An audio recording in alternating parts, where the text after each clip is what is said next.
As the track and field season comes to a close, the Carlmont Scots showed up in force at the varsity PAL finals on May 9th, 2026. The girls came in first place and the boys fourth. Junior Caleb Nakagawa describes the importance of performing well at the Peninsula Athletic League, or PAL, final meet. This basically just gets me into CCS, and if I can get into CCS, then I can. And if I do good at CCS, then I can make it to state, and that'll be fun, and make it to nationals after that. He then explains the event he competes in and his expectations for the rest of the team. Yeah, so basically we have a run from. I run from a 6-step, and I have a 13.7 pull.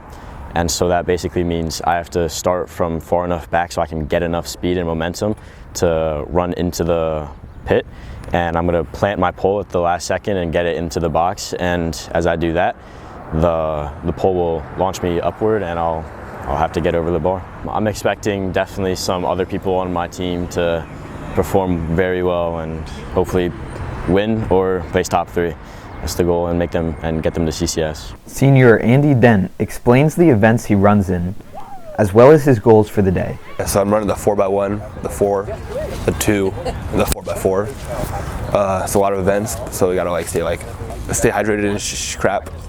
I'm trying to qualify for all 4 events.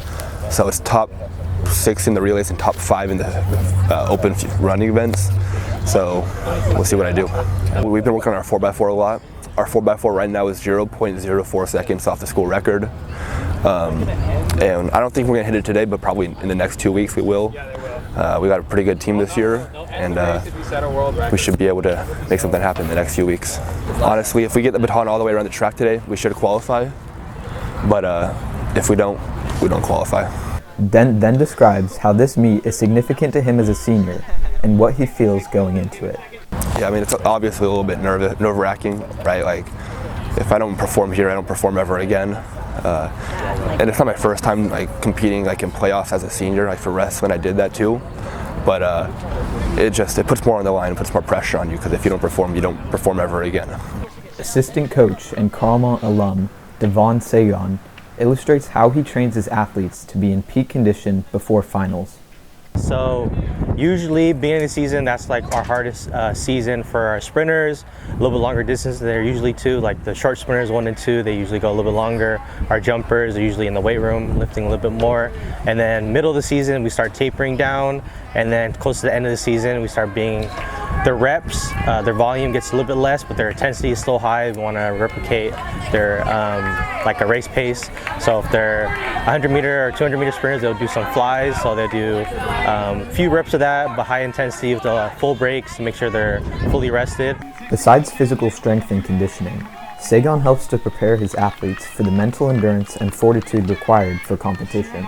Mentally, I always try to give them cues or give them checkpoints in their races or when they do drills. I think it's important for them to not focus on the outcome if they didn't PR, if they didn't win, to focus on what they did right in the race to keep them positive and keep them motivated to keep getting better.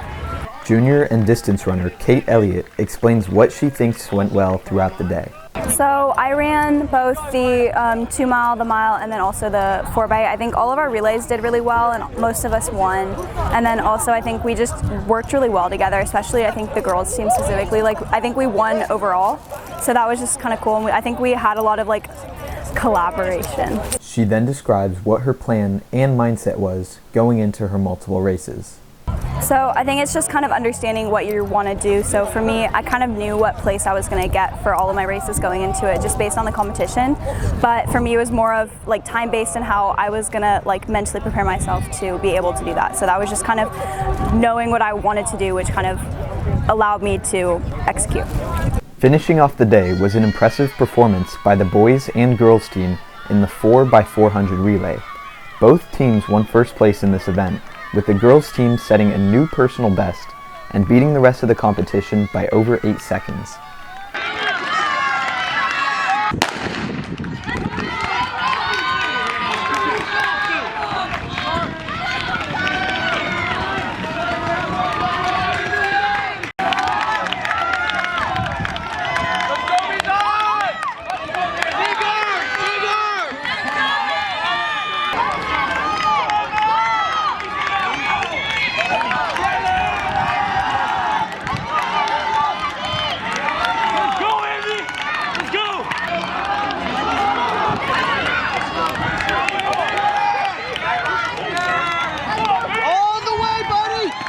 Reporting for Scott Center, I'm Rowan Shang.